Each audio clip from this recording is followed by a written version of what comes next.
Hello friends, welcome to my channel. ഇന്നത്തെ recipe paneer കൊണ്ടുള്ള നല്ല കൊഴുത്ത ഗ്രേവി ആയിട്ടുള്ള ഒരു കറിയാണ്. നല്ല ടേസ്റ്റാണ് കഴിക്കാനായിട്ട്. ഇത്രയും ടേസ്റ്റുള്ള ഗ്രേവി വന്നിട്ട് നമുക്ക് ചപ്പാത്തി, പൂരി, പുലാവ് എന്തിൻ്റെ വേണമെങ്കിൽ കൂടെ കഴിക്കാം. അപ്പോൾ ഇതെങ്ങനെയാണ് ഉണ്ടാക്കുന്നതെന്ന് കാണിച്ചു തരാം.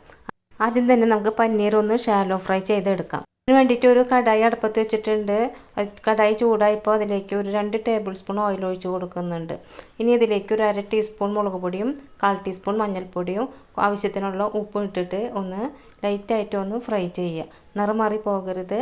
ഉടനെ തന്നെ പനീർ ഇട്ട് കൊടുക്കാം.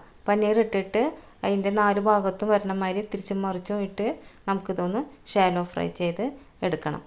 അങ്ങനെ ഞാനിപ്പോൾ ഇതെല്ലാതും ഓരോന്നായിട്ട് ഇട്ടിട്ട് ഷാലോ ഫ്രൈ ചെയ്ത് എടുത്തിട്ടുണ്ട്. ഇതിനി നമുക്ക് ഒരു പ്ലേറ്റിലേക്ക് മാറ്റി എടുത്ത് വയ്ക്കാം. അടുത്ത് ചെയ്യുന്നത് ഈ കറിക്ക് വേണ്ടിയിട്ടുള്ള ഗ്രേവി തയ്യാറാക്കലാണ്. അപ്പോൾ അതിന് വേണ്ടിയിട്ട് ഈ പാനിൽ തന്നെ കുറച്ച് എണ്ണ ബാലൻസ് ഉണ്ട്, നമ്മൾ പുറത്തെടുത്തതിൽ ബാലൻസ് ഉണ്ട്. അപ്പോൾ അതിലേക്ക് 2 ടേബിൾ സ്പൂൺ കൂടിയും ഓയിൽ ഒഴിക്കുന്നുണ്ട്. അതിലേക്ക് 1 ടീസ്പൂൺ ജീരകം ഇട്ട് കൊടുക്കുന്നുണ്ട്. ജീരകം നല്ലോണം പൊട്ടി കഴിയുമ്പോൾ അതിലേക്ക് ചേർത്ത് കൊടുക്കുന്നത് 2 വലിയ സവാള ഫൈനായിട്ട് ചോപ്പ് ചെയ്തിട്ടുള്ള സവാളയാണ് ചേർത്ത് കൊടുക്കുന്നത്. ഇനി ഇതൊക്കെ ഇട്ടിട്ട് ആവശ്യത്തിനുള്ള കുറച്ച് ഉപ്പ് ഇടുന്നുണ്ട്. 1 ടേബിൾ സ്പൂണ് ഇഞ്ചി വെളുത്തുള്ളി പേസ്റ്റും ഇടുന്നുണ്ട്. ഇനി ഇതൊക്കെ ചേർത്ത് നല്ലോണം ഒന്ന് വഴറ്റി കൊടുക്കുക. ഇഞ്ചി വെളുത്തുള്ളി പേസ്റ്റിൻ്റെ പച്ചമണം പോകുന്നത് വരെ നല്ലോണം ഒന്ന് വഴറ്റി കൊടുക്കാം. ഇപ്പോൾ ഇതിൻ്റെ പച്ചമണമൊക്കെ പോയിട്ടുണ്ട്. ഇനി ഇതിലേക്ക് ആവശ്യമുള്ള മസാലപ്പൊടികൾ ചേർക്കാം. 1 ടീസ്പൂൺ മഞ്ഞൾപ്പൊടി, 2 teaspoon Kashmiri chilli powder, 1/2 teaspoon മല്ലിപ്പൊടിയും ചേർത്ത് നന്നായിട്ട് ഒന്ന് ഇളക്കി കൊടുക്കുക. ഇപ്പോൾ ഇത് നന്നായിട്ട് ഇളക്കിയിട്ട് അതിൻ്റെ പച്ചമണം പോകുന്നത് വരെ നമ്മൾ വഴറ്റി കൊടുക്കണം. ഇപ്പോൾ അതിൻ്റെ പച്ചമണമൊക്കെ പോയിട്ടുണ്ട്. ഈ സമയത്ത് 2 തക്കാളി അരച്ചത് ചേർക്കുന്നുണ്ട്. ഇനി നന്നായിട്ടൊന്ന് വഴറ്റി കൊടുക്കുക. ഇതിൻ്റെ കൂടെ ഞാൻ മിക്സി കഴുകി ഒരു 1/2 ഗ്ലാസ് വെള്ളം ചേർത്ത് കഴുകിയിട്ടുണ്ടായിരുന്നു. ആ വെള്ളവും ചേർത്ത് ഒഴിച്ച് കൊടുക്കുക. ഇനി ഇത് നന്നായിട്ടൊന്ന് ഇളക്കി യോജിപ്പിച്ച് വഴറ്റിക്കൊണ്ടേയിരിക്കണം. ഈ സമയത്ത് നമുക്കിത് പുറത്തേക്ക് തെറിക്കാനുള്ള ചാൻസ് ഉണ്ട്. അതുകൊണ്ട് ഒരു 3 നിമിഷം മൂടി വെച്ചിട്ട് അതിന് ശേഷം തുറന്ന് നോക്കിയിട്ട് ഓയിൽ തെളിഞ്ഞ് വന്നിട്ടുണ്ട്. ഈ സമയത്ത് 2 പൊടികൾ കൂടെ ചേർത്ത് കൊടുക്കുന്നുണ്ട്. 1/2 ടീസ്പൂൺ ഗരം മസാലയും 1/2 ടീസ്പൂൺ ജീരകപ്പൊടിയും ചേർക്കുന്നുണ്ട്. ഈ 2 പൊടിയും ചേർത്തിട്ട് ഒന്നും കൂടി നന്നായിട്ട് വഴറ്റി കൊടുക്കുക. ഇനി ഇതിലേക്ക് ചേർത്ത് കൊടുക്കുന്നത് ഒരു 5-10 കാഷ്യൂ നട്ട്സ് ഞാൻ കുതിർക്കാൻ വെച്ചിട്ടുണ്ടായിരുന്നു. അതെടുത്ത് അരച്ച് വെച്ചിട്ടുണ്ട്. അത് ഒഴിച്ച് കൊടുക്കാം. ഇപ്പോൾ ഇത് ഒഴിച്ചിട്ട് നന്നായിട്ടൊന്ന് ഇളക്കി കൊടുക്കുക. ഇനി നമുക്കിനി എത്രയാണോ ഗ്രേവി വേണ്ടത് അത്രയും വെള്ളം, ചൂടുവെള്ളം ഒഴിച്ച് കൊടുക്കണം. ഞാനിപ്പോൾ ഒരു 2 ഗ്ലാസ് വെള്ളം ഒഴിച്ച് കൊടുക്കുന്നുണ്ട്. ഒഴിച്ചിട്ട് നന്നായിട്ടൊന്ന് ഇളക്കി കൊടുക്കുക.